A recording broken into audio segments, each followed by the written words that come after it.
Welcome to the first part of this picture called Lazy Afternoon. I hope you're going to enjoy it. In a moment there will be a short story to go with it just while I put the sky in. So I thought the sky would be fairly obvious what I'm doing, so I wouldn't really need to talk you through that. But later on I'll start to talk you through when I do the trees, as people have asked me to show them. You will see as I'm putting the sky in that I cover up some of my drawing, but I'm not worried about that. I took a photograph of what I wanted before I started putting the sky down, and who knows, I don't really know at this point where I'm going to put the bits and pieces anyway, so we'll just see how it evolves. So sit back, enjoy the sky, and I'll see you in a moment when the story is finished.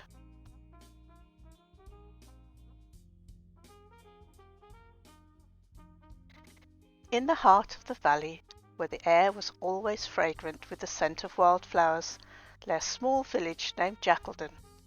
It was a place where time seemed to slow, and the worries of the world melted away.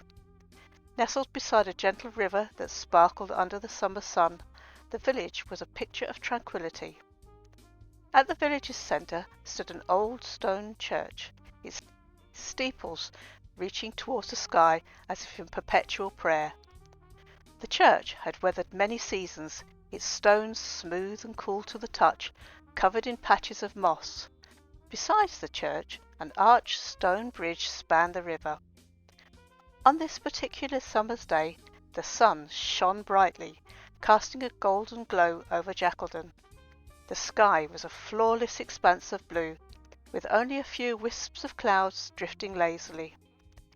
The villagers went about their day with a relaxed rhythm, their laughter and chatter mingling with the song of the birds.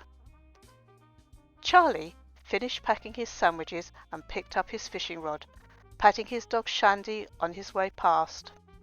He opened the cottage door, calling the dog, and they headed off down the village's cobble streets towards the stone bridge that crossed the river and led to his favourite fishing spot under the big old tree. As Charlie and Shandy walked, the familiar sights and sounds of Jackeldon enveloped them. The blacksmith's hammer rang rhythmically from his forge, while children played tag. The village green buzzed with activity as preparations for the annual fete were in full swing. Stalls were being set up, bunting was strung from tree to tree, and the aroma of delicious treats began to waft through the air. A gentle breeze carried the scent of freshly baked bread from the bakery, making Charlie's stomach rumble in anticipation of his lunch. Charlie had entered his old dog Shandy into one of the competitions, just as he did every year. Best in Show contest was a highlight of the fete, and Shandy had always been a crowd favourite, even in her advancing years. As Charlie and Shandy walked towards their fishing spot, he couldn't help but feel a surge of excitement for the day to come. When they reached the stone bridge, Charlie paused for a moment to take in the view. The river was clear and calm, its surface dotted with lily pads and the occasional ripple from a passing fish. The big old tree with its wide, shady canopy stood on the other side down on the river bank, a small distance, giving him a view of the village and the church while he fished. Charlie and Shandy crossed the bridge, their footsteps echoing softly against the ancient stones.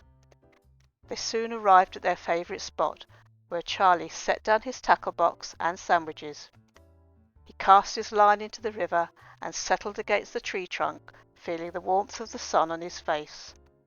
Shandy lay down beside him, her eyes half closed in contentment. The only sounds were the gentle rustling of the leaves and the occasional splash of a fish. The tranquillity of the moment wrapped around Charlie like a warm blanket.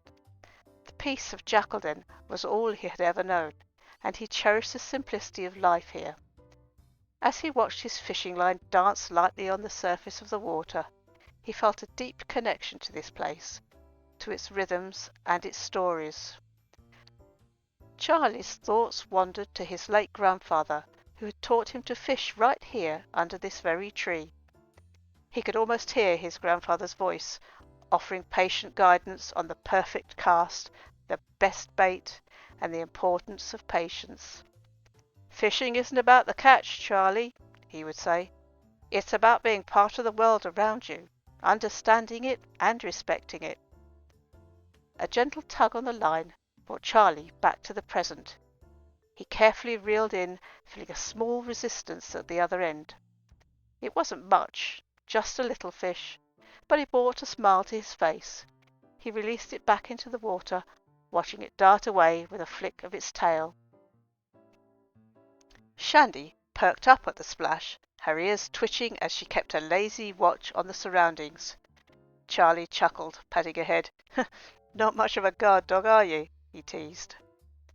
As the afternoon wore on, Charlie's thoughts were interrupted by the sound of approaching footsteps. He turned to see Emma, the village baker, walking towards him. She carried a basket and waved cheerily when she saw him. "Hello, Charlie! I thought I might find you here," Emma called out, her voice light and melodic. "I bought some fresh bread and cheese. Thought you might like a snack." Charlie's face lit up with a broad smile. "That sounds wonderful, Emma. Join us, please." He motioned to the spot beside him, and Shandy wagged her tail in welcome. Emma sat down, unpacking the basket to reveal a loaf of crusty bread and a wedge of creamy cheese. She handed a piece to Charlie, who accepted it gratefully. They ate in companionable silence for a while, enjoying the simple pleasures of good food and good company. As they ate, Emma glanced at Charlie. "You know, there's something magical about this place," she said softly. "It's like time stands still here, and all the worries of the world just fade away." Charlie nodded in agreement. "It's why I love it so much. Jacqueline is special. It's my home." They sat together, watching the river and the way the light played on its surface. Birds flitted in and out of the branches above, their songs a gentle soundtrack to the afternoon. Suddenly Emma's eyes twinkled with mischief. "Do you remember the stories old Mrs. Perkins used to tell us about the river? She claimed there was a water sprite living in it, one that brought luck to the village." Charlie laughed. "How could I forget? She had all of us convinced for years. I spent so many days looking for that sprite." Emma grinned. "Maybe it's true, though. Maybe that's why Jacqueline is so peaceful and blessed." Charlie looked at the river, a thoughtful expression on his face. "Who knows? Sometimes I think places have their own kind of magic, and maybe we're just lucky enough to be part of it." As they ate, Emma glanced at Charlie. "Are you excited about the fete tomorrow? I hear Shandy is competing again." Charlie nodded enthusiastically. "Yes, she is. She may be getting on in years, but she still loves it, and so do I. It's always such a joyous occasion." Emma smiled. "It is. The whole village comes alive. I've got a stall this year, selling some new pastries I've been working on. You'll have to come by and try them." "I wouldn't miss it for the world," Charlie replied, taking another bite out of the delicious bread. "I'm sure they'll be a hit." Charlie and Emma had been friends since school, many years ago. They had grown up together, played in the same meadows, fished in the same river, and explored every nook and cranny of Jacqueline. Their mothers had been best friends all their lives, growing up in the same village, passing down stories and traditions from one generation to the next. The bond between Charlie and Emma was unbreakable, forged through years of sharing experiences and mutual support. They had seen each other through the joys and trials of life, always knowing they could rely on each other.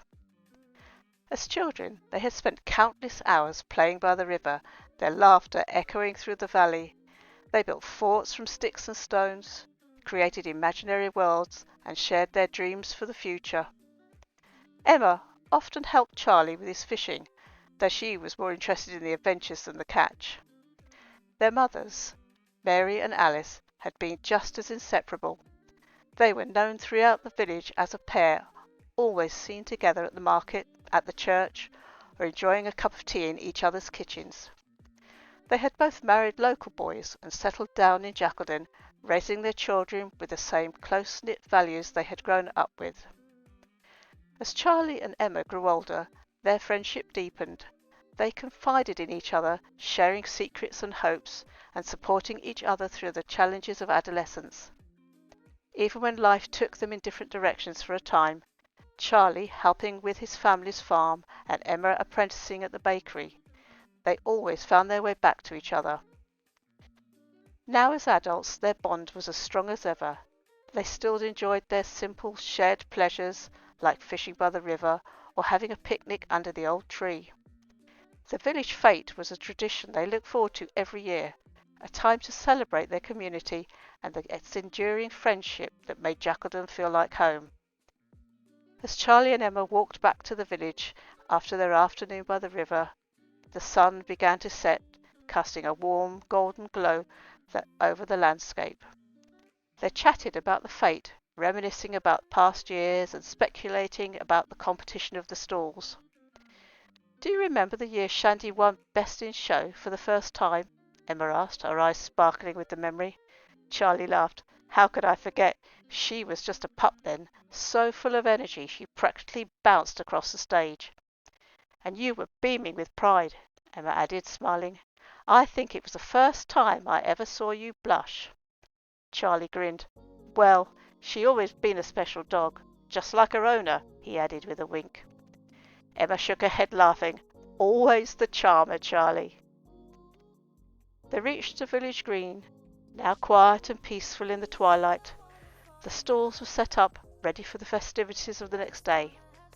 The air was filled with anticipation, and the scent of wild flowers mingled with the aroma of fresh pastries from the bakery. "Tomorrow is going to be wonderful," Emma said softly, looking around at the preparations. "I'm glad we have these traditions. They remind us of what's truly important." Charlie nodded in agreement. Family, friends and community, that's what Jackaldon's all about. They parted ways at the bakery, promising to meet early the next morning to help with the final preparations. As Charlie walked back to his cottage with Shandy by his side, he felt a deep sense of gratitude for the life he had in Jackaldon, for the people who made it special, and for the enduring friendships that had shaped his world. He opened his door, letting Shandy in first. As he settled in for the night, Charlie looked out over the window at the village he loved. The old stone church, the arched bridge, the gentle river, all were part of the tapestry of his life, woven with a thread of memories, traditions, and timeless beauty.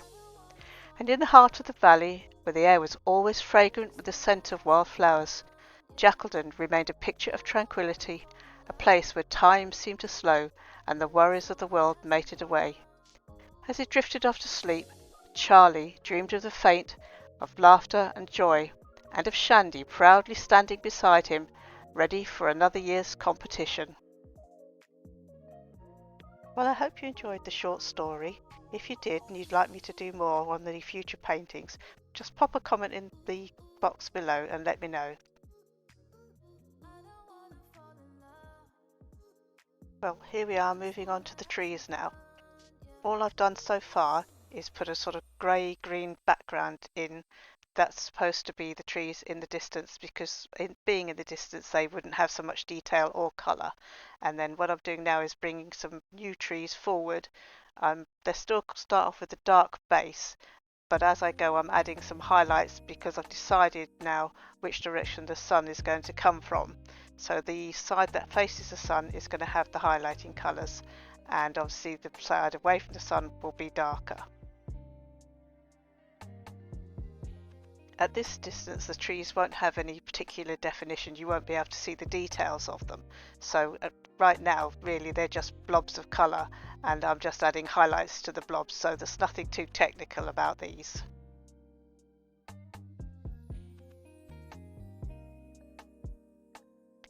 These are just impressions of trees, because when you have the picture finished, these are just in the background. You're not really going to be looking at them. You're going to be looking at the stuff in the foreground, and there's just fillers really.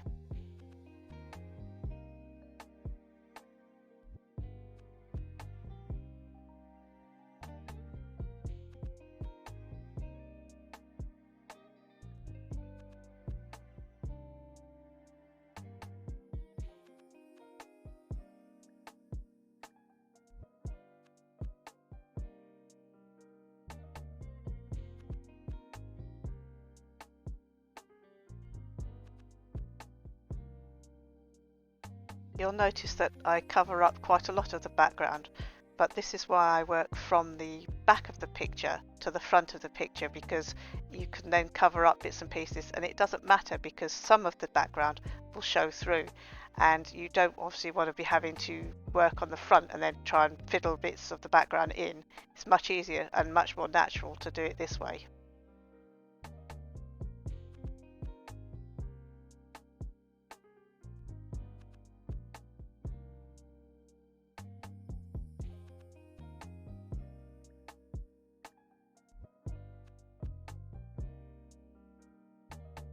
What helps this background as well is making sure you don't have all the trees the same size and shape. Obviously in nature some trees are taller, some are shorter, some are rounder, so try to make sure that you vary them when you do this.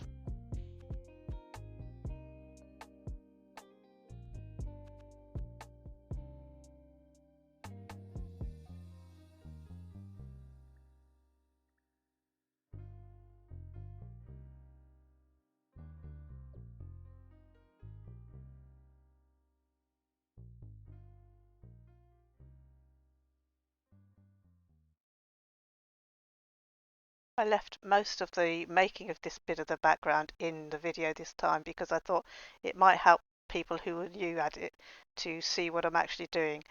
I just thought rather than keep cutting bits out, this would be more useful for you. Of course, you have to remember as well that this is just my way of doing it, and there are lots of other ways, and as you do it, you'll probably find your own technique that you prefer to this.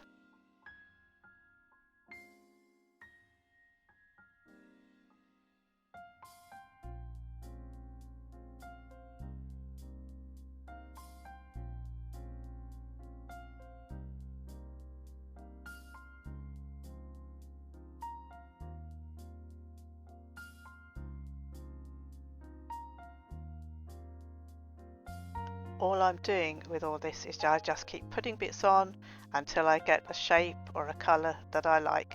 So there's no real technical way of doing this. I just keep the light on the light side, the dark on the dark side, and fluff it around a bit to try and mix it up.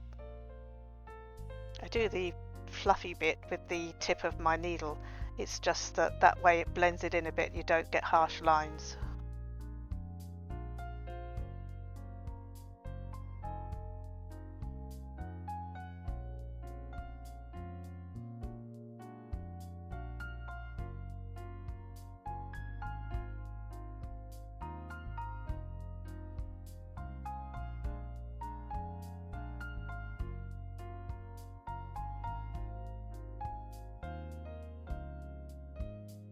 Here I am actually adding a little bit of blue because I wanted to see a bit more of the sky through the tree. So I'm trying it out, I'm adding a little bit just to see if I can break up the solid green near the top.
If you like the pictures that I'm doing for you in the story, would you please consider maybe giving me a subscribe and a like? That would really help the channel out and I would very much appreciate it. Thank you.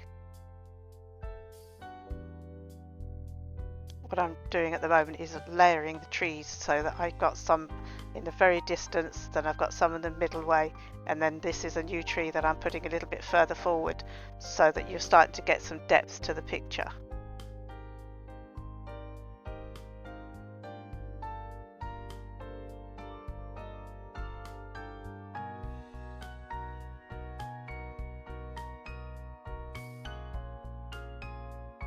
I like to make sure that I do all the backgrounds and I do them properly, because although some of it will get covered up by things that come into the foreground as I go, it's important because I don't know what bits I'm going to cover up and what bits you'll be able to see, so I need to treat it all the same and make sure it all looks okay.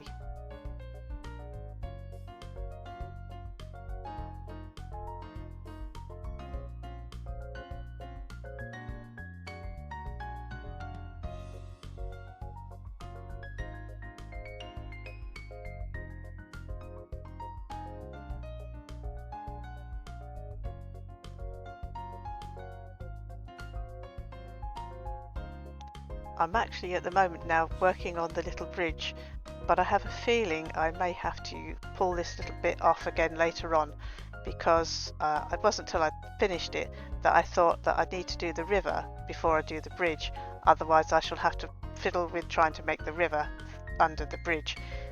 So I'll see how it goes, but I have a feeling I might pull this little bit back off later.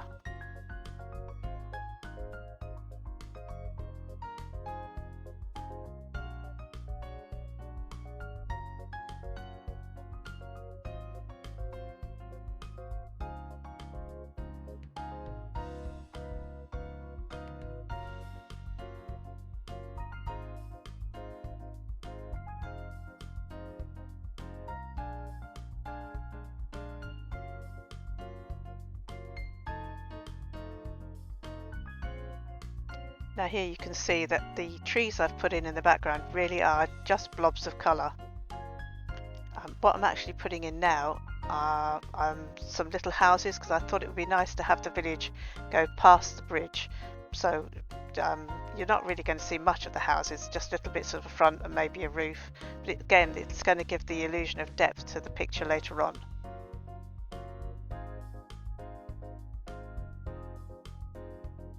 In the next video I shall carry on with this background, and I will move along to doing the actual village that you can see, the penciled in bit, and the church and the rest of that level of the picture. That'll be in the next video.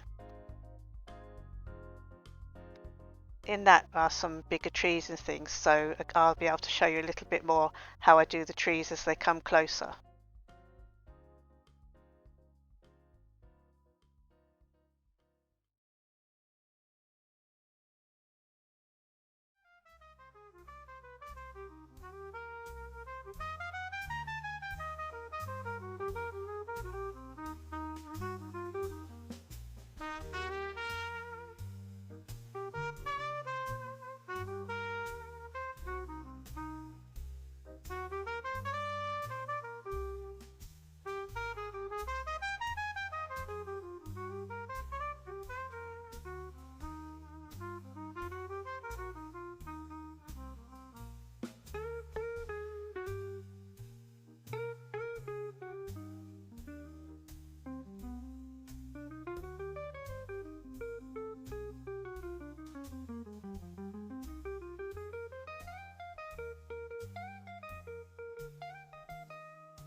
Well, this is the end of the first video of the series. If you've enjoyed it, please like, share and subscribe, and I will see you in part 2. Thank you for watching. Bye.